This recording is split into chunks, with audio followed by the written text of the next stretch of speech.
Hey, it's Jimmy, and right now I'm going to show you another top feature that you should be trying out today in Pictory.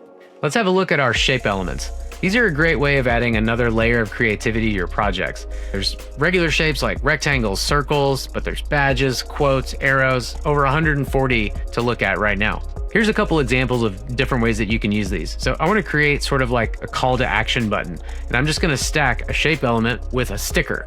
So I've already got the sticker in place here. I'm just going to add this shape right here.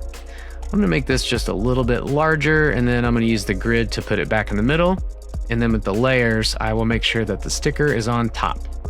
Cool, so now we've got this sticker that actually kind of animates whenever it's moving. To set the color, what I'm gonna do is use the color picker here. And if you select one of these chips, you can click a second time to customize it. So in this case, maybe I wanna pick the exact color from the sticker. And now I've got this kind of new looking graphic that matches the color.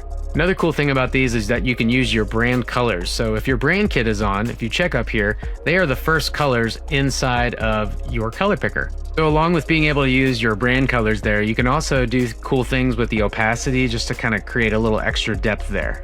Another cool way to use these is to sort of create like a simulated frame around your visual. So I've got this graphic that kind of looks like a computer monitor, and I'll center that. And I've already got this visual, which I've cropped so that it fits perfectly within that frame that I've created. And now I'm just gonna slide this over underneath and the guides lock it in place.